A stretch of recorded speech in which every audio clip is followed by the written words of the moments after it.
అందరికీ నమస్కారం. ఈరోజు వృశ్చిక రాశి వారికి జరగబోయే శుభాలు మరియు అశుభాలు ఏ విధంగా ఉన్నాయో తెలుసుకోబోయే ముందు ఒక చిన్న రిక్వెస్ట్. ఈ వీడియోని ఇంకా లైక్ చేయకపోతే వెంటనే లైక్ చేయండి. ఛానల్ ని సబ్స్క్రైబ్ చేయకపోతే వెంటనే సబ్స్క్రైబ్ బటన్ క్లిక్ చేసి పక్కన ఉన్న బెల్ ఐకాన్ ని యాక్టివ్ చేసుకోండి. వీడియోని చివరి వరకు చూడండి. ఈ రాశి వారికి రోజు అత్తమామల నుండి ఆర్థిక ప్రయోజనాలు కలుగుతాయి. అత్తమామల అదనపు ప్రభావం జీవితంలో ఇబ్బందులను సృష్టిస్తుంది. వివాహితులు ఈరోజు ఆనందంగా ఉంటారు. స్త్రీ యొక్క చెడు దృష్టి వల్ల మీ కాళ్ళ నొప్పులు మరియు ఒళ్ళు నొప్పులు ఎక్కువగా ఉంటాయి. మీ దినచర్య మరియు ఆహారపు అలవాట్లపై ప్రత్యేక శ్రద్ధ వహించండి. ఏదైనా కొత్త పనిలో తండ్రి సలహాలు పాటిస్తే మీకు మేలు కలుగుతుంది. మీరు అదృష్టం యొక్క పూర్తి మద్దతును పొందుతారు. ఏదైనా ఆధ్యాత్మిక ప్రదేశంలో కొంత సమయం గడపడం ఆధ్యాత్మిక ఆనందాన్ని ఇస్తుంది. మీరు మీ కష్టానికి అద్భుతమైన ఫలితాలను పొందుతారు. మీరు మీ వ్యాపారం మరియు ఉద్యోగంలో జాగ్రత్తగా పనిచేయాలి.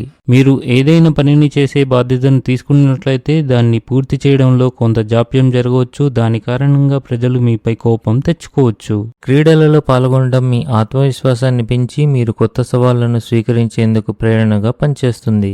ఆఫీస్లో మీ ప్రభావం ఎక్కువగా కనిపిస్తుంది. మీ సృజనాత్మకత మరియు నూతన ఆలోచనలు సంస్థలో విలువ చేకూరుస్తాయి. దీనివల్ల మీరు ప్రోత్సాహం పొందుతారు. కుటుంబంలో శుభకార్యాలు జరుగుతాయని సూచిస్తుంది. ఆకస్మిక ధనానికి అవకాశాలు ఉన్నాయి. ఇంటికి అకస్మాత్తుగా అతిథులు రావచ్చు. వ్యాపారంలో కీలక పెట్టుబడులు పెట్టడం ద్వారా మీరు మంచి లాభాలను పొందే అవకాశాలుంటాయి. దీనిపై సరైన సలహా తీసుకోండి. విద్యకు సంబంధించిన కార్యక్రమాలు కొత్త విషయాలను నేర్చుకోవడానికి మీకు అవకాశాన్ని ఇస్తాయి. ఇవి భవిష్యత్తులో మీకు ఉపయోగపడతాయి. మానసిక ఆందోళన ఒత్తిడి కారణంగా సమస్యలు రావచ్చు. ఆర్థికంగా మీరు సురక్షితంగా ఉంటారు, కానీ అది ఎక్కువ కాలం ఉండదు. కొత్త వ్యాపారంలో వచ్చిన సమస్యలు తొలగిపోయి తల్లి ఆరోగ్యం పట్ల ఆందోళన ఉంటుంది. ఇంటికి విలాసవంతమైన వస్తువుల కొనుగోలుకు ఖర్చు ఉంటుంది. ఆర్థిక వ్యవహారాలు అపార్థాలు నష్టం చేకూర్చవచ్చు. ఈరోజు అదృష్ట సంఖ్య వచ్చేసి 8. ఈరోజు అదృష్ట రంగు వచ్చేసి తెలుపు రంగు. ఈ విధంగా ప్రతిరోజు మీ రాశి ఫలాలను తెలుసుకోవాలంటే ఈ వీడియోని లైక్ చేసి మీ మిత్రులందరికీ షేర్ చేయండి. ఛానల్ని తప్పకుండా సబ్స్క్రైబ్ చేయండి.